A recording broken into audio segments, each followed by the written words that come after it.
Yeah. Okay. First question. Uh-huh. What inspired you to be a gym teacher? What inspired me to be a PE teacher was actually my high school PE teachers, who a lot of them were my high school football and track coaches as well. So just the impact that they had on me and the impact that I saw them have on multiple students um, was motivating to me. Um, Sorry, I lost track. Sorry, Corey. No, you're good. What led you to be a gym teacher? Yeah. So it was my high school PE teachers and high school coaches, and just the impact they had on me, how much I looked up to them, and then the impact that they had on multiple other students, not only athletes but just those students. And it inspired me to want to be able to have an impact on people as well. And I obviously would have the ability to coach different sports like football and track, and be around those kids not only in school but also in athletics as well. What's up, Ryan? How are you, buddy? Good. We're just gonna wait out here. We're gonna grab it. So, all right. The second question: what's your favorite sports/unit to teach kids and why? Oh, that one's tough.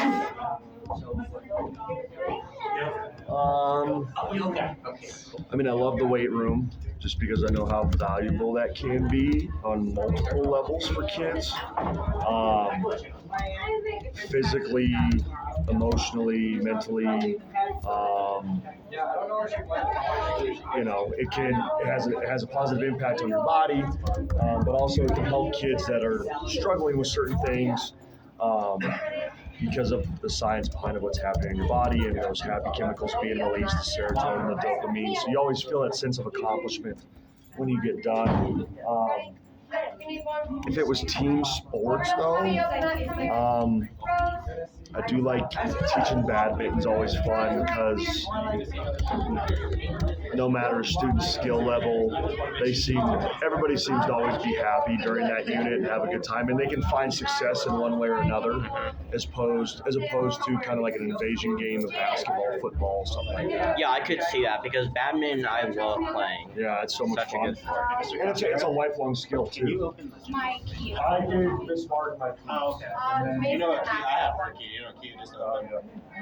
my key is when did that happen? Thank you. No, she doesn't leave her too much. It's really nice to see you.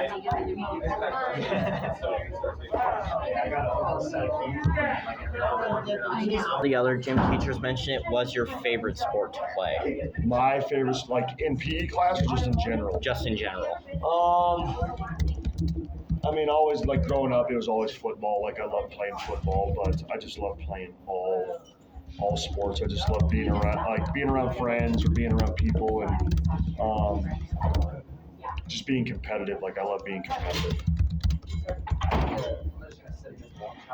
Yeah, I could see the same thing in me. I love every sport we play. Very competitive in all of it. Okay. Next. What is one difficult decision you had to make as a coach/gym teacher? I'm trying to think.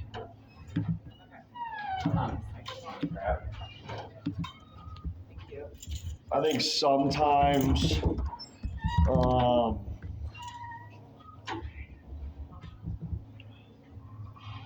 sports can be pretty tough, I think, especially being a coach, because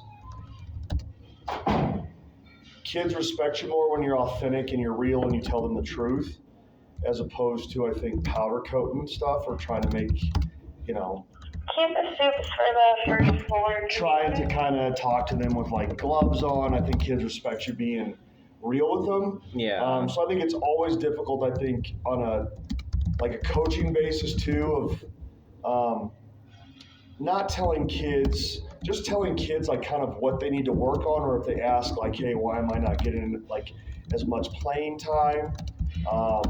Like you have to be real with the kids so they understand like what they need to improve at or try to excel better at, so they can, achieve more playing time. Yeah. So that's always like tough. I guess that's not really a difficult decision, so I don't know if I'm really answering the question. I don't know. I can't really think of one off the top of my head, buddy. I don't really have a good one right now. Miss T gave a good example of cutting players because that's hard to do. Yeah, and I guess I don't really think of that because with coaching football and track, we don't cut kids. Yeah. So we always have, but I could definitely see like I would honestly probably hate that. Track wise, it's tough too because you have kids that work really hard. Mm-hmm. But there's no gray area with track. It's the top 3 for that event are going to run, and the 4 fastest at that event are probably going to be in the relay.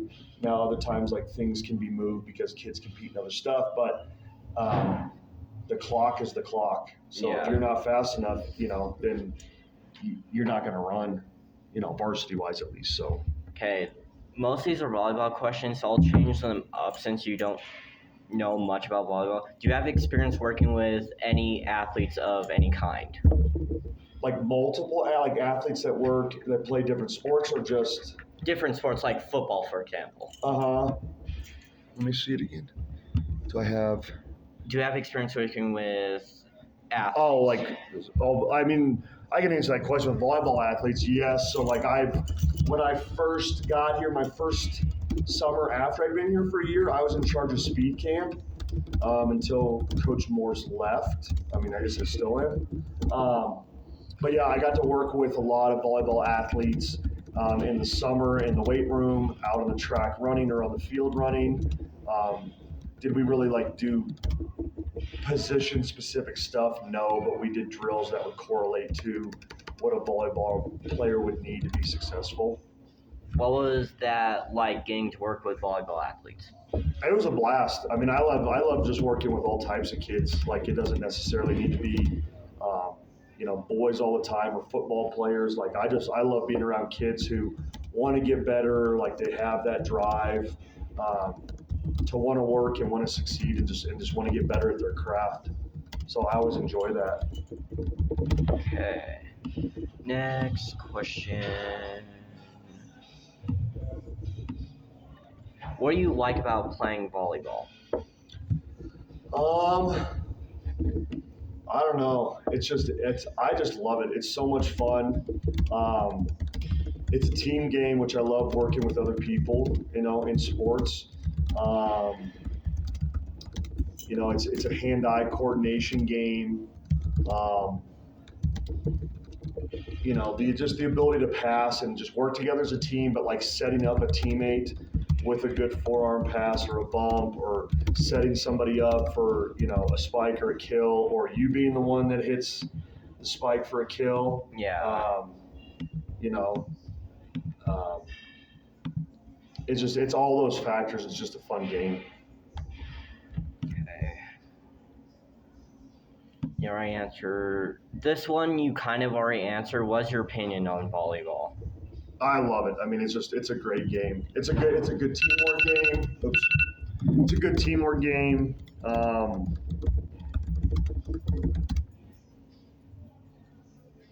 Yeah, it's fun. It's challenging, and you get to work with a group of people for a common goal. Okay. What are some pros and cons you have about playing volleyball? The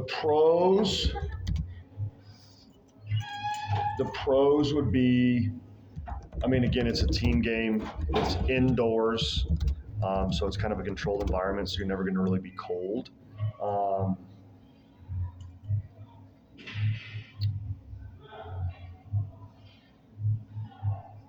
I guess just the process too of playing volleyball. I just think that's a pro. There's steps to it, but it can be changed up. Everybody always thinks of bump, set, spike. You can throw people off doing different things and running different plays, and you don't always have to use 3 hits. Sometimes you can use 1. Sometimes you can use 2. It doesn't always have to be a big, powerful shot to score. You can hit the ball like on hit 1 or 2 and have it be a dink.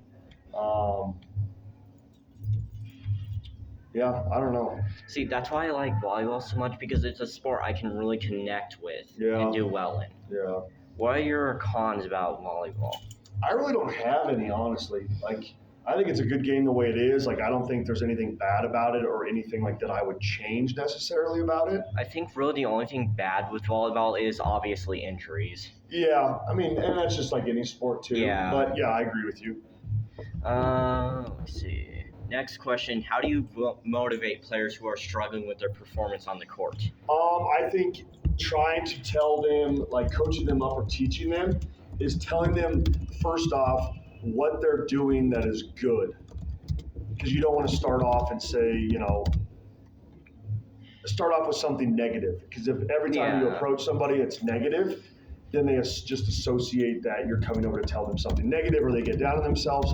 So I think it's just trying to give them that positive feedback first, to say, hey, you're doing really good with this, but I want you to try and do this, and that'll maybe help you more.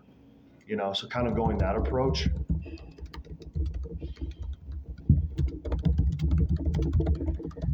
Okay. What strategies do you use to ensure that all players on the team receive equal playing time? I think volleyball kind of does that in itself, because you have your side out and you have your rotation. So if it's PE class, obviously just trying to keep an eye on if everybody's rotating when they need to be rotating, and whoever's standing out rotates back in. PE can be a little bit more difficult because kids can kind of hide in the side. As far as if it was a game, like your rotation, if you get out of your rotation, then that's a penalty. Yeah, I could definitely see that, because when I first started doing PE, I was so quiet, so shy, did not do much. Mm-hmm. Now that's changed so much over the years. I would agree with that. I can definitely agree with that, because I remember your freshman year, real quiet and soft-spoken. Mm-hmm. I don't know if PE was your favorite thing, but I think you definitely took to it really fast. PE has always been my favorite, because I have had PE since I first had kindergarten. Give me 1 second, buddy. All right. Just in general? Yeah.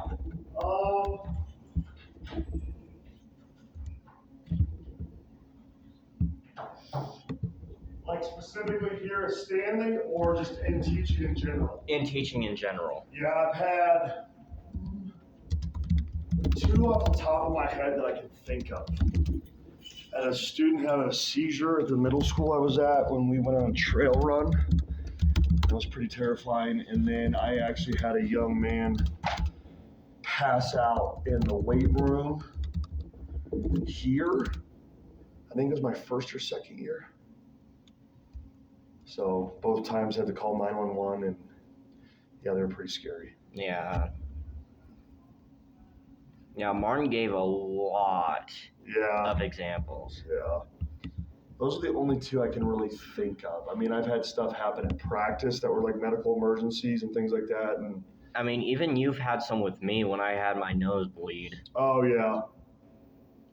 I mean, yeah, like, I guess I would need to know, like, what your definition of, like, medical emergency is. Like, was the ambulance called, or like, but yeah, I mean, we've had kids dislocate fingers, break fingers, get bloody noses, get concussions from getting hit in the head with a soccer ball or basketball or whatever it is. So.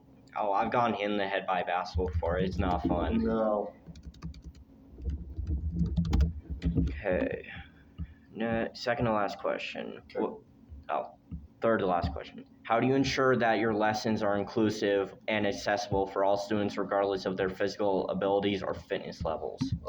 So when we are obviously coming up with lesson plans, I think we'll start out, or at least I do, start out kind of just your atypical skill set building stuff, and then we get into lead up games and then usually games.